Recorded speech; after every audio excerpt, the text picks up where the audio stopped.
Oui, mais ce sont nos valeurs dans ce cas-là qu'il faut interroger. Non, mais franchement, pourquoi vouloir acheter une BMW quand vous n'avez pas le prix d'une charrette? Donc il faut juste que chaque être humain soit honnête avec lui-même. Pourquoi vouloir faire un baptême à 5 millions, un mariage à 20 millions, quand on n'a pas assez d'argent pour ça? Donc le m'as-tu vu ngistal? Donc Kotibarme déjà condamné le ngistal.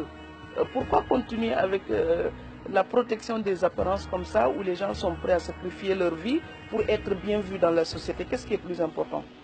Vivre en paix avec soi-même ou être apprécié par des gens qui ignorent votre détresse intime? Vous savez? Mais vous savez, le sutura là, c'est le nid de l'hypocrisie aussi. Le fameux sutura fait que quelqu'un devient truand, prend l'argent des gens et puis sauve les apparences. Et on va dire, ah, ni mo baaxe, dafa tabe, ni mo baaxe, dafa tabe. Et puis un jour, il va en prison parce que détournement de fonds.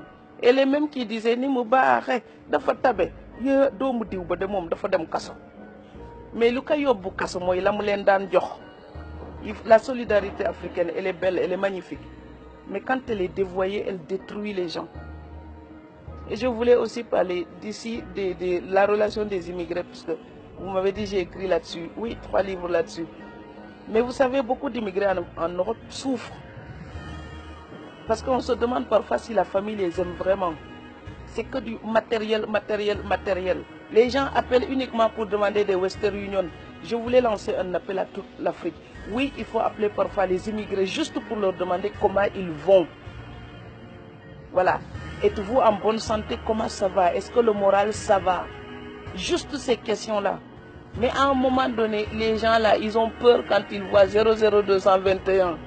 Donc vous croyez qu'ils travaillent, ils ne décrochent pas. C'est qu'ils ne veulent plus décrocher, ils en ont marre.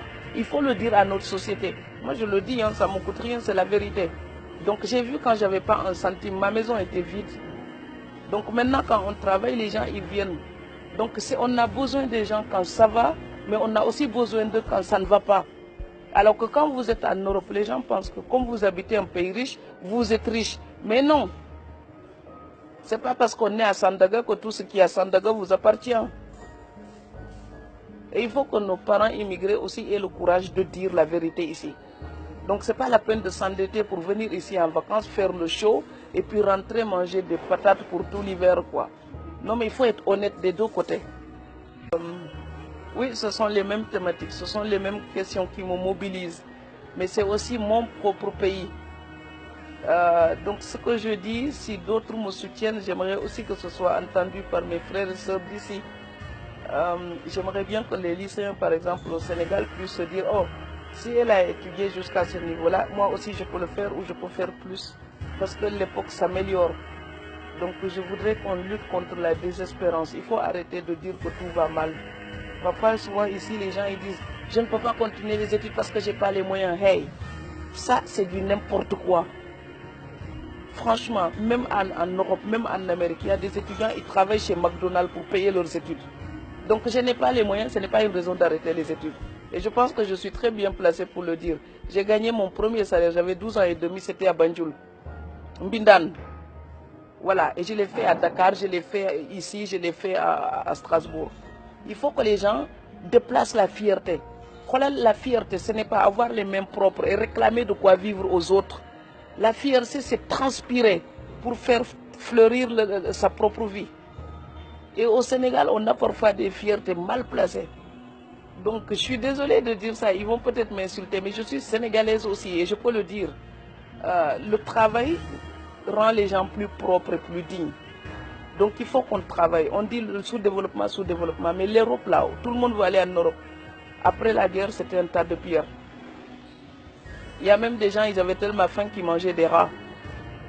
Et aujourd'hui, quand on les regarde, ces pays-là, on a envie d'y aller. C'est parce qu'il y a des gens qui ont eu la fierté de dire, je vais changer mon quartier, je vais changer mon village, je vais changer ma région, je vais changer mon pays. Le respect de l'heure, le respect de la qualité du travail, pas du bricolage, du sérieux. Et les bonnes personnes à la bonne place. L'Afrique a besoin de ça. Et c'est pareil dans tous les pays africains. Il faut une révolution des mentalités. La bonne personne à la bonne place et le travail sera fait. Et s'il n'est pas fait, on le dégage, on met quelqu'un d'autre sans état d'âme. Mais ici, quand on veut dégager quelqu'un, vous avez toute une tribu entière pour dire non. Donc, à un moment donné, sa place. C'est comme ça que le monde se développe. Et tant que l'Afrique ne fera pas la même chose, elle restera stagnante.